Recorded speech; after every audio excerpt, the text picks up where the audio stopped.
Welcome to the final LA City Section football video of 2018. Connor Morissette and Alex Scar. Alex, City Section football, there are some state bowl games, but it's just about in the books. What a great season. It's been a lot of fun. Yeah, it was a ton of fun. We talked about, just before we came on, the couple of videos that we did early in the season. We went to Birmingham in the summer, kind of thought, hey, maybe Narbonne's going to take it all the way again this year, and of course they did. We'll get to these matchups a little bit later. But we had some surprise teams kind of come out of nowhere. We didn't expect them in the lower divisions. That was a ton of fun to watch Locke and Roosevelt battle it out there down in D2. In Division 1, we're going to talk about San Pedro and Dorsey. Then, of course, in Open Division, we've got Narbonne, and D3 is Santee. Two teams we kind of expected to be where they were. But all in all, a very, very fun couple days there at El Camino College. We're going to start by talking about the championships, like Alex mentioned, and then move into a final top 10, just quickly hit on those final rankings. And then the moment everyone's been waiting for, the SCPI All-City team. Yeah, and we had some tough omissions, and we'll get to all that in a little bit. But let's start in the Open Championship. So Narbonne 55, Garfield 7, kind of the scoreline people expected. One takeaway early on, Garfield, they missed a field goal, and then they scored a touchdown. They could have been up 10-0 in this game. It was 7-0. I was impressed with how they started. It was pretty much expected that Narbonne was going to roll them, but Garfield started really well and got a lead, scored a touchdown. John Batista running the ball. The writing was on the wall a little bit, but they weren't afraid at the beginning, and I respected that. Yeah, some teams against Narbonne, this seems to kind of happen. They score first. They might have like an edge there at halftime. Maybe it's 10-7, 7-7, and then the depth of talent just kind of wears them out. Narbonne, really nobody stood out necessarily on the stat line. Just a really, really good team effort and just kind of jumping in some of those stats. John Batista, you mentioned the Garfield quarterback, had a really, really tough game there in the second half. 9 of 26 through the air, only 92 yards, no touchdowns, and a pair of picks. In the first half, he was pretty good. Right, second half seemed to made kind of some good decisions, but then when you're down by so many points, you're obviously going to take some risks. And Yeah. that's when the interceptions kind of came on, and again, that's what happens. But I don't leave that game thinking, oh man, he really didn't play well. I thought he had a really good game, and then he got desperate, and that's just what happens. And the thing that surprised me the most, or maybe not surprised me, but I think kind of sealed it for Narbonne, they held Garfield to 36 rushing yards. That's incredible. When you're able to stop the run like that and you make an offense throw the ball, especially in the city section when receiving cores and quarterbacks might be a little hit or miss, that's huge. I mean, really, Narbonne just kind of came out and did what they did. 55-7, as you mentioned. Jordan Banks, 3 sacks, 5 total team sacks there for Narbonne. Jordan Banks had 3 of them. Just a total team effort there from Narbonne. You know what else he did? He blocked a punt and returned it for a touchdown. How about that? Yeah, that guy's all over the place. He's incredible. Let's run through some offensive stats for Narbonne. Jake Garcia, 12 of 15 for 180 yards and a touchdown. Rushing touchdowns for Jack Brown, Juwan Collins, and Keyshawn Dupree. Joshua Jackson caught the touchdown from Garcia. Juice Tapua had 5 tackles for loss. Vincent Tucker, brother of J.J. Tucker, who's at Oregon, he had 2 picks. Just kind of business up and down, as usual doing everything for Narbonne. And then the last thing I have on my sheet here, Angel Hidalgo impressed me for Garfield. They went to him a bunch on the early drives when stuff was working for him. And the Narbonne secondary, it's got guys with offers up and down. And he was catching the ball, making plays. He's a guy who's looking for a scholarship offer.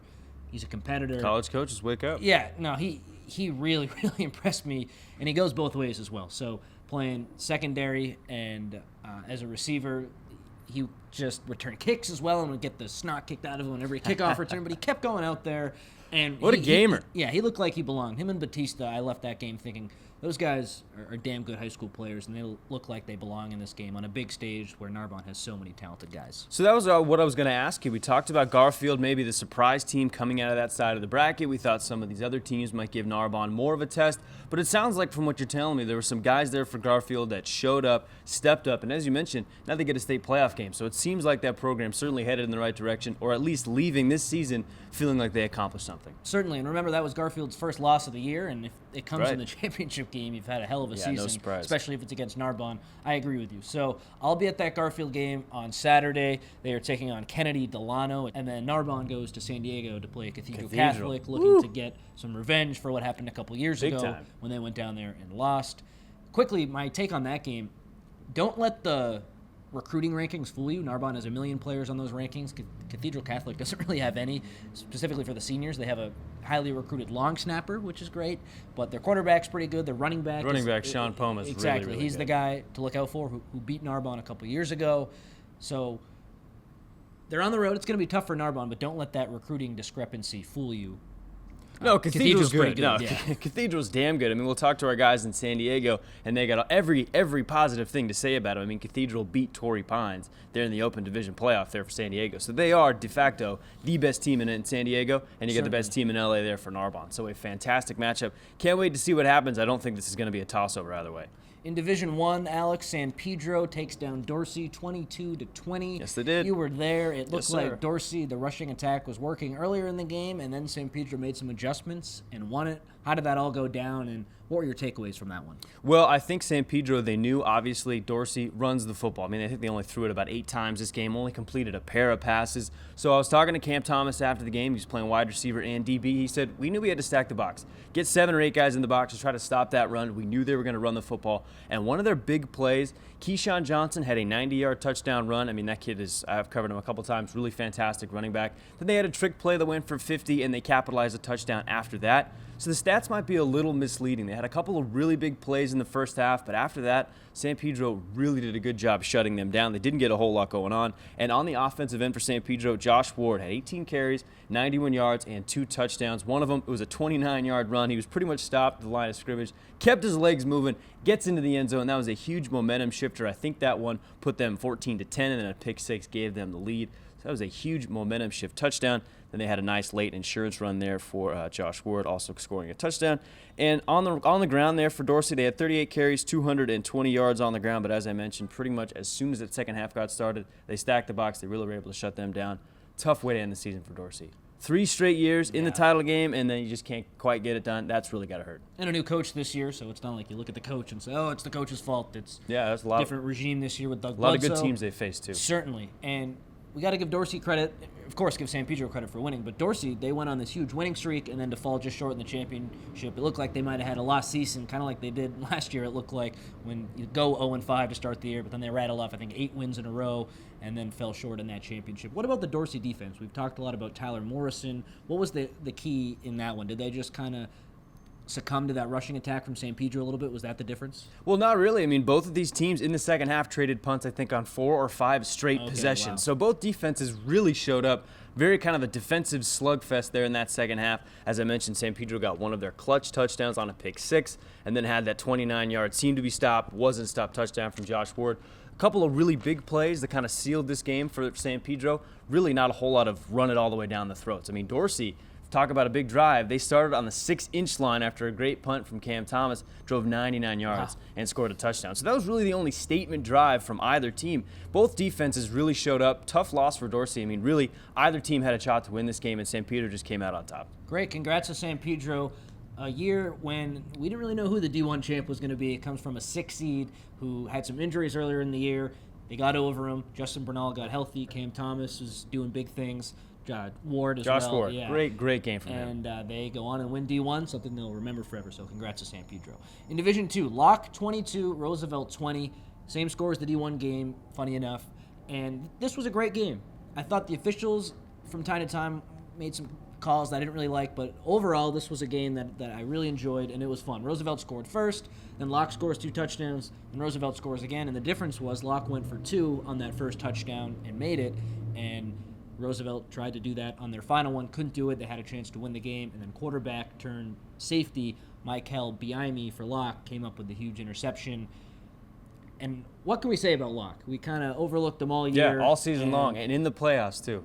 They have some fantastic players. So Michael Biaimi, rushing touchdown, the quarterback. Jerome Cooper had one of the plays of the year, I thought. He caught a screen pass and made like 3 Roosevelt guys miss, was so shifty and sprinted in the end zone. Trayvon Ford, the running back. They have a lot of really, really good players. Jaquez Harvey, a sophomore who is built like a man, 6'3", over 200 pounds. Only 15 years old. Yeah, it's Good incredible Lord. what this team was able to do, and we didn't really give them enough credit this year, and I thought that they played a really great game, and Roosevelt did as well. It was a fun game. I didn't think the refs really decided it at the end because it was the last play was that interception, so just fun game, good game, and that's what you want to see in a championship. Yeah, Locke definitely came out of nowhere for us. They're in that Coliseum League, so there are some other teams in there. paid a lot of attention to Crenshaw, a ton of attention to Dorsey. Locke got lost in the shuffle. And when you put a program on the map, I know that's a cliche, but this is kind of how you do it. You go from a program that people weren't really paying attention to, or in a league where some people might think, hey, these are the one teams, maybe there's two teams. But now Locke, going into next year, you got to think that they might be one of the teams in that league that might win that league title. So Locke on the radar officially, and you mentioned a couple of guys, a couple underclassmen. It could be a really good program next couple of years. Michael Kleiss, their coach, deserves a lot of credit for Absolutely. that. He's had a great year. And one other note on Biami. So he hadn't played secondary the whole game. He led his team to the 22 points on offense as the quarterback. And then on that final drive, Roosevelt's coming down the field. We know Roosevelt doesn't throw it very much, but they had to start throwing the ball at the end because they were desperate. They were down 2, and they weren't quite in field goal range. And Clay says to Biami, hey, get in there. You're going to play safety for us. And what happens? His star quarterback makes the key interception that wins them the game. And that was the first time he'd been out all game. I thought that was really impressive for him to just say, hey, my quarterback, he's my best athlete. Let's stick him out on defense and see what happens. And for it to work, great coaching and great trust in a good player. Yeah, it's like, remember the Titans when Ryan Gosling comes off the field, they got to put Petey in there because Gosling's getting burned. I mean, it's the same thing. Put your best athletes out there. Good things happen. Shout out to Biami. An absolutely fantastic game. And I'm not going to spoil anything, but we got some honors coming for him a little bit later. Great game for Locke. Great statement win there for the school. Yeah, a couple Locke guys make our all-city team. We'll have that in a little bit. Locke now plays on the road against Orange Glen in their state bowl game. In Division III, Santee, as we expected, had a big win over Fremont, 52-20. Joseph Todd, another ridiculous stat line for Santee. Gracious. 26 carries, 282 yards, 4 touchdowns. He also caught a touchdown in this game. Also picked off 2 balls. Yeah, I mean, we got to get this guy to Division III. It's too bad that he's a senior and he won't see Santee move out of the division. Santee was too good for Division III this year, clearly. Blew out everyone in the playoffs, even in that championship. Had a lot to do with Todd. Other players as well, of course. But, man, Division III, when I look back on 2018 City Section football in Division III, Joseph Todd will be the first one that comes to my mind. Yeah, he was the best player from wire to wire. It seemed like every single time we talked about Santee, we led with Joseph Todd. And how could you not? Right, exactly. When we look at the crazy stat lines from the week, it seemed like Todd and Santee were always up in the top. And take a look at this team rushing total. 60 carries, 548 rushing yards. When you rush for over 500 yards, you're going to beat every single team. That means they can't stop you. Doesn't matter who they're giving the football to. I mean, Joseph Todd only had half of those. They ran for 550 yards. Todd had 282. So a bunch of other guys really getting in on the action. 52-20 win for Santee. We talked about it at the beginning. We said Narbonne probably goes all the way in Open. We thought Santee probably goes all the way in Division III. Sure enough, they were. They were clearly, as you mentioned, the best team. I think that program gets out of Division III next year, probably moving up to Division II. So we'll see. Good thing for the Falcons that they had a guy like Todd. Really kind of carried him. Now he can just kind of go on to college. Always feel like he left everything out there on the field. Congrats to him. Yeah, what a season for him. And I wonder what would happen if Santee played Locke, the D2 champion, how that game would go. I don't want to project or anything, but that would be fun because clearly Santee was too good for anyone in that division, and that would be a tremendous game. Finally, Santee plays at Denair on Saturday, and that's up in Northern California, and that is a state championship game. There is no playoff. Bowl game for them. It's Division 7, I believe, the smallest one. So if Santee gets one more win, then they will win a state championship in Joseph Todd and a lot of those seniors for Santee's final game. That would be quite the story. Unfortunately, we won't have anyone up there. Last year, I went up to Sacramento for the state championships and saw Narbonne, saw Mater Dei, saw Helix play Folsom. But when the bigger games are going to be down here this year and it's just a week early, kind of tough for us to make that drive. So good luck to Santee. We will certainly be rooting for them. Alex, let's get into our final top 10 of the year. I can't believe I'm saying that. Right. But here we are. We have a lot of, it's all said and done now. We had a lot of discussion this year. We could probably play hours of tape about Birmingham and Eagle Rock and Carson and all this good stuff. But this is our final top 10. And I just want to say this before we get to it. 4 through 6, they're all pretty much 4. They're all 6. It was really tough to do 4 through 6. But Narbonne, number 1, I'll just read through it. Garfield, 2. Birmingham, 3. I think that's pretty solid top 3. Garfield deserves to be 2 after making it all the way to the championship game. They were the team that made it out of that crazy 8, so I want to give them credit at 2. Birmingham, 3. Thought they kind of got a bad draw a little bit. They did. And then Narbonne, so they play 3. It would be great if Birmingham and Garfield played a game. That would be a high-level game. But now getting into the 4, 5, 6. So Carson, 4. Eagle Rock, 5. San Fernando, 6. Carson, those suspensions really cost them, and they lose to Garfield.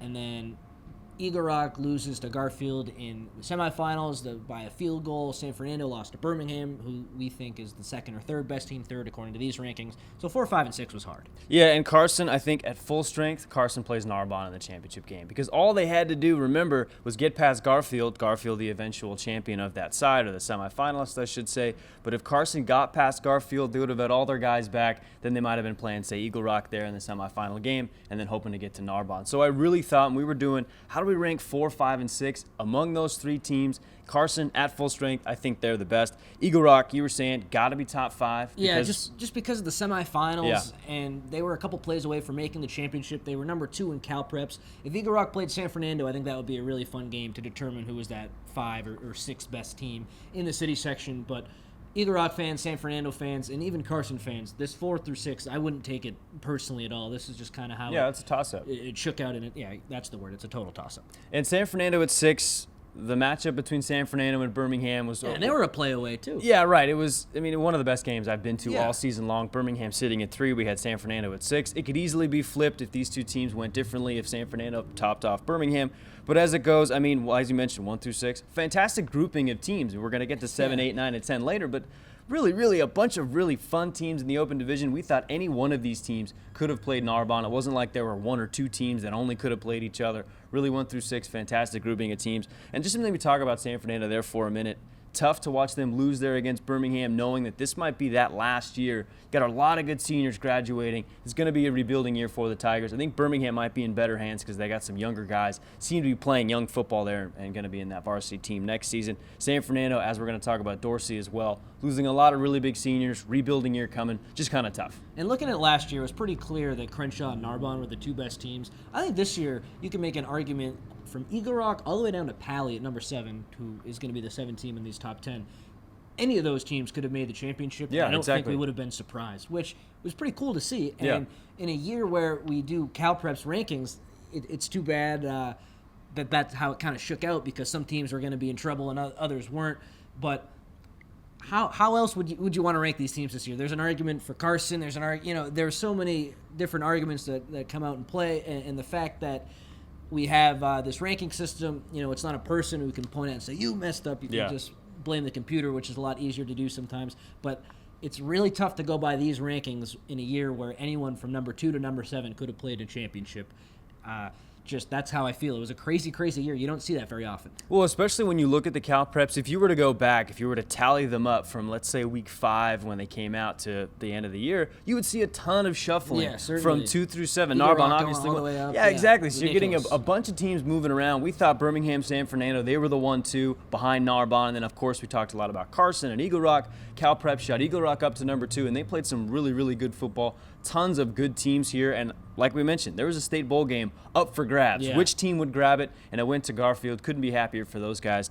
Fun year of football. Yeah, so crazy, crazy year. Let's finish off the top 10. Palisades at 7, as I mentioned, Venice at 8, and then San Pedro at 9, Dorsey at 10, the 2 teams who were in the D1 championship. At the end of the year, this happens every year, Dorsey sneaks in right at the end, and San Pedro, they made the Open last year, so they were a bottom half top 10 team as well. We were wondering at one point, was Franklin ever going to sneak into this top 10? Yeah. And they crashed and They burned really against Locke. stubbed their toe. There was one week where we were very close to putting them in, so they're on the outside looking in. And then it's Fairfax, Reseda, Westchester, what could have been with them. They had some bad suspensions. A year that could have been for a lot of teams. Carson probably at the top. As it always is, right? Yeah, Westchester as well. But there's our final top 10. Okay, a few words on this all-city team before we get started. It was all from myself and Alex. No coaches, no voting. This was just the 2 of us. With our eyeballs. Yeah, in a room with our eyeballs, just putting this list together. So if you have any issues with it, we're the people to talk to. And one other thing... they know. Yeah. There's comment sections everywhere. They know. And one other thing to mention. Say a junior was really close with a senior for this all-city team. We went with the senior just because the junior has 1 more year left. So if there's some underclassmen who feel slighted, we understand, but we went with a senior in a lot of these cases. So, any opening thoughts before we get going? That's the 2 things I wanted to say. No, and I think that's a really good point because there are a ton of good underclassmen, a couple of really good juniors, really good sophomores, but we gave the edge to a couple of seniors here in these positions because, as you mentioned, hopefully next year, if you really are that good, you're going to win it anyway. Some of these seniors, they may not have scholarship offers, they may not have gotten that love all season long, so we wanted to shout out some of these guys, and now let's get into it. Yeah, and shout out to the juniors and the 1 sophomore who did make it. you really deserved it, overcoming a lot of these good seniors. So our player of the year, drumroll, da-da-da-da-da, it's Nehemiah Thompson from San Fernando, running back, linebacker. Guy would start, I think, pretty much anywhere at either position for just about any team in the city section. What a year for him. It's a fantastic season. Too bad they lost in the first round, San Fernando did, to Birmingham, because Thompson has had a fantastic career, and he's our player of the year.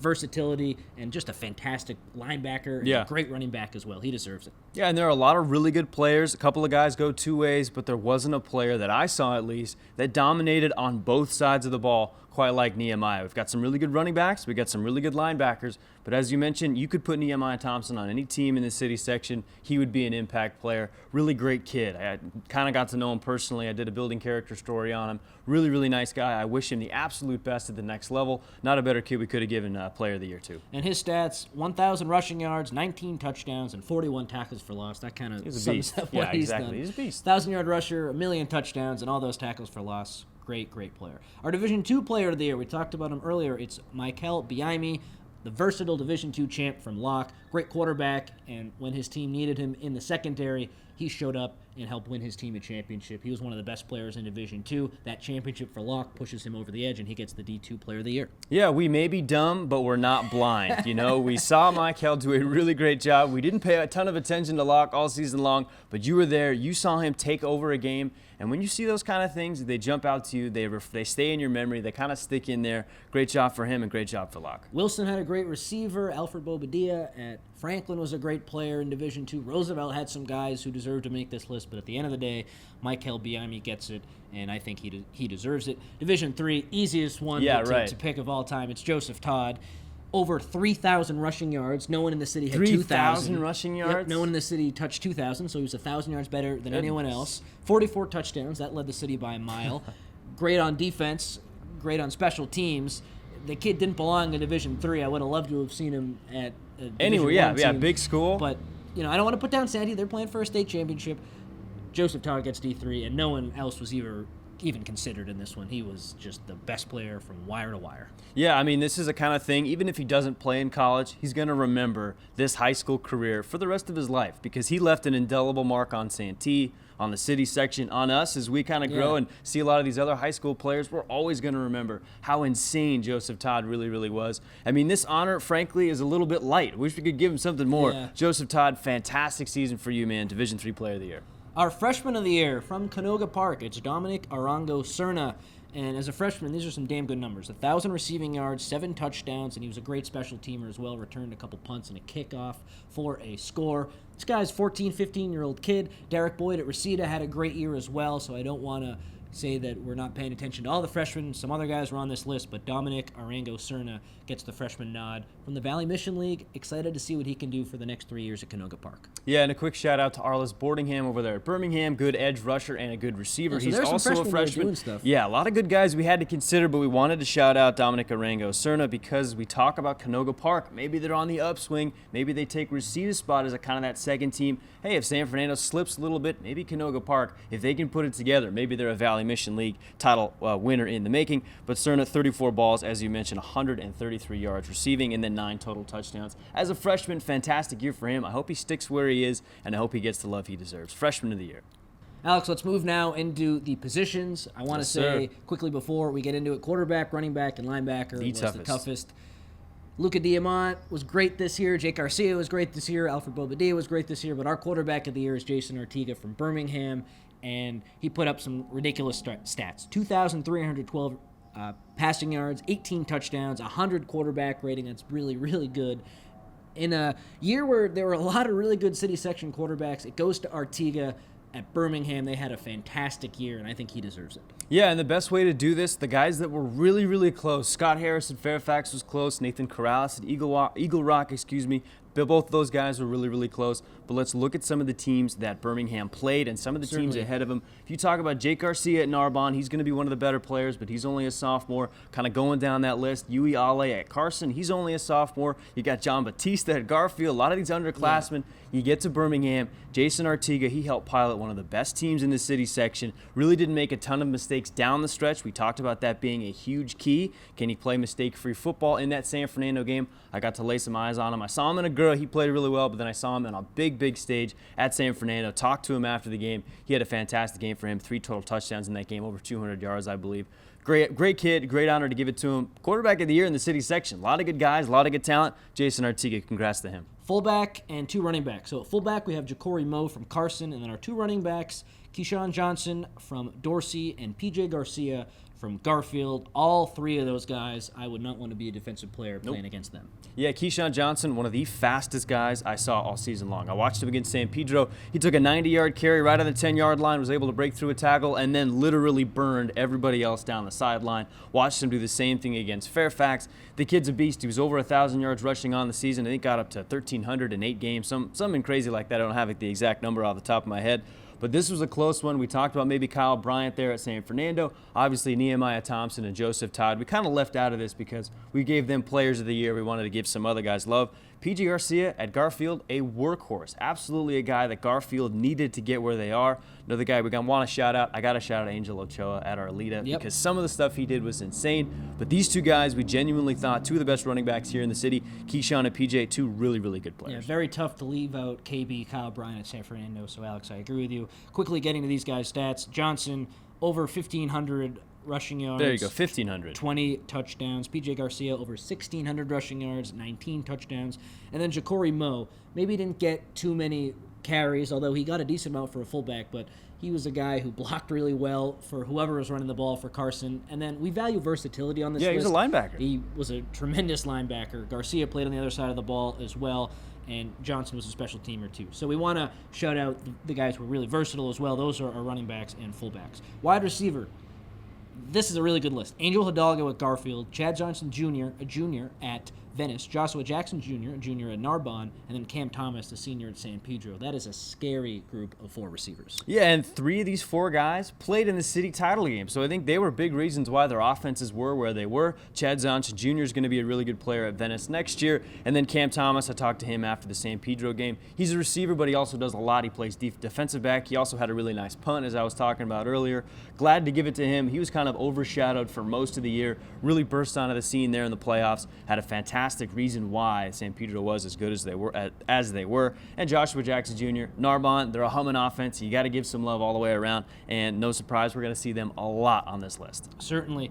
And one note on Angel Hidalgo, we were considering him for player of the year as well. He had a great season for that Garfield Bulldogs team, playing, like I said earlier, on both sides of the ball. Tremendous athlete. Looked like he belonged out there against Narbonne. He was number 3 in receiving yards in the city, over 1,000. That was great. Chad Johnson Jr. was over 1,000 receiving yards, caught 11 touchdowns. Joshua Jackson didn't play as many games as some of these other guys, only 8 games, but had 800 yards, 7 touchdowns. And then Cam Thomas, the versatility, like you mentioned, Alex, had 7 touchdowns. He also returned a bunch of kicks. I forgot the tight end from Locke, Jaquez Harvey. There you go. He gets the tight end nod. He's a sophomore, Big fella, big guy. And here's the rationale with this pick. He's a defensive player. He's a defensive lineman, true and true. But Locke sometimes lined him up at tight end, and he'd go down the field and he'd catch touchdowns and he'd catch big, important passes. He did it against Roosevelt, caught a touchdown against Franklin in the semifinals. In a city section where there weren't really too many tight ends. Yeah, don't run a lot of tight ends. He was a guy who stuck out. Remember, Isaiah Smalls graduated from Dorsey last year. He was kind of the clear-cut best tight end. So Jaquez Harvey, another Coliseum League guy, he takes it this year as the tight end of the year. And this guy's only a sophomore, the one sophomore to make this list of position players. So congrats to Jaquez. What a great player he is for Locke. Yeah, and what did we just get done saying? Versatility helps. If you're a defensive end, you're probably going to be one of the biggest guys. If you're an athlete, they can use you. And Jaquez Harvey, you line him up on split end. How many guys are going to guard him? 6'4", playing in Division II. Yeah, not a lot of guys are going to be able to guard him. Jaquez Harvey, can't wait to see what you do the rest of your high school career. Let's move on to the beef of the All-City team, Yes, the sir. linemen. Narbonne is going to be very well represented here. And for all the Gaucho fans who are saying, where are our skill position guys? We had a Here they couple, are. but yeah, here are the Narbonne representatives on this team. So we'll go offense to defense. Jonah Tawanuu, offensive lineman, Brandon Crenshaw-Dixon, Talini Suli-Levi, Richie Panomi, 4 Narbonne offensive linemen all make it. And then we finish with Kevin Duran, the Banning offensive lineman. So those are the 5 O-linemen. And then on defense, Tyler Morrison from Dorsey, a man-child. Lonzo Grayhall, another guy who's a Man-child. beast. And then Juice Tapua, Jordan Berry from Narbonne, and finally Javontrail Turner from San Fernando. This is a really, really good group Yeah. of strong, big dudes. Yeah, let's break it down from offense first. It's a cliche, but what do they always say? Games are won in the trenches. Certainly. Narbonne, 4 of 5 guys of our offensive lineman team are from Narbonne. No surprise there. Big reason why a couple of these guys have scholarship offers to play at the next level. Tawanu, I think, is going to Oregon. Yeah, and he was the player of the year in the Marine League as a left tackle. As an offensive lineman gets love as a left tackle. Don't see that too often. Really good list there for the offensive lineman there at Narbonne. And then defensively, just with the eye test, Tyler Morrison and Alonzo Gray Hall were 2 of the most physically intimidating guys I saw all season long. Both of them are well over 6 feet. Morrison really brings the wood. And Alonzo Gray Hall in the Valley Mission League, he could get dominated when you get him on a double team, but one-on-one, no chance. No offensive lineman, certainly no left tackle in that city section, maybe Tawanu. But very few guys are going to be able to block him one-on-one. Really good player, committed to Arizona State. Excited to see what he's got in the rest of his career. And Javontrell Turner there at San Fernando, kind of an overlooked guy, a bit of a 3-4 defensive end, kind of a linebacker and hybrid, kind of smaller, but he, I believe, just got his first scholarship offer, so congratulations to you, JJ. Another guy I saw firsthand, really impressed by just the motor on that kid. Really brought the edge off really brought the hurt off the edge. Really good kid. I hope he succeeds the next level. Yeah, all these kids are getting recruited. Tawanu to Oregon, Crenshaw Dixon's going to San Diego State. The other 2 Narbonne guys have offers. Kevin Durant's getting looks from Banning. Morrison, a bunch of schools are looking at him. Alonzo Gray Hall going to Arizona State. Juice Tapua going to a school in Texas. Jordan Berry's a junior. He's getting recruited. Turner just got his first offer. If you're making this list, you really You've been deserve noticed, it. yeah. Certainly. Linebacker. Deepest group. Toughest group, man. So there are going to be some guys who are like, why wasn't my name called? And we'll try to explain it best we can. But we only picked 4, and 4 was still being generous because usually you play with 2 or 3 linebackers. But Jordan Banks, Narbonne, probably the best linebacker in the city, so he gets the first nod. And then Rex Apu from Carson. Too bad he was suspended against Garfield. They really could have used him. Malik Horn from Narbonne, and finally Nicholas Delgadillo from Garfield. The guys who just missed it, Ryan Valdez at Eagle Rock, Kendrell Ross over there at Fairfax, and then Andrew Berueco from Narbonne, who is part of that 3-headed monster. So his 2 teammates made it. He just fell short. That's a damn good list, Alex. Yeah, bunch of players that we didn't even get to that just missed that cut. But talking about the guys that did, wow. Bunch of really, really good players on that list. I'm excited to see some of them play at the next level. If we're talking about the city section, some of the deepest positions of the players that should make a list. Talked a lot about running back, said there were a couple of really good quarterbacks, mentioned the linemen. Linebacker really stepped up. A lot of these young kids, they come into school, maybe they're 14, 15, not quite the size of a linebacker, and they really kind of grow into it, turn out to be a Division I stud prospect. Shout out to all those guys, really proud of them. Yeah, Jordan Banks, 12 sacks, Rex Apu, over 100 tackles, Malik Horn, bunch of sacks, over 75 tackles, and then Nicholas Delgadillo, number 2 in the city in tackles. Yeah, the guy we talked about every single week is seeming to have double-digit tackles. With 149. There you go. That is crazy. Kendrell Ross led the city in tackles with just around 180. He just misses the cut. Defensive backs. One Eagle Rock player finally gets mentioned. It's David Montijo. Great player for Eagle Rock. Mason White from Birmingham, Jake Nadley, and Will Janae from Palisades finish off that group of 4. I wouldn't want to throw the ball against those guys. No, and I want to get to Mason White. He played a lot of running back in place of DJ Banks, and we thought, man, this kid's got to make the list. Got to make the list somewhere. So defensive back, he did get a lot of playing time and was a very good defensive back, but more than anything, just a good athlete, a kid we wanted to get on this list. Now let's talk about Will Janae and Jake Nadley. A couple of guys in that Pally defensive backfield. Venice had a hard time throwing the football. They didn't get open against those 2 guys, and for that reason, kind of opened our eyes a little bit. Both pair of really, really good dudes. Excited for them. And Montijo is kind of the same mold as White. He played a lot of receiver and was really good, and he had some crucial interceptions in the playoffs for Eagle Rock, so he deserved to make this list as well. Those are 3 really hard-nosed seniors, and then Mason White will be back next year, a really great player for Birmingham. On to the special teams. Kicker, Fabian Munoz Rodriguez from Garfield. He wowed me in this playoff run. Didn't miss an extra point, I believe, this year. Was really good. A couple of big field goals. Punter, Thomas Meek. Coach Tim Hyde over at Pally said this guy is the best punter by a mile in not even just the Western League, in the whole city, so we wanted to shout him out. And then 2 more Narbonne guys. Kick return, Breon Penny. Punt return, Steve Jenkins. 2 guys who were great on special teams.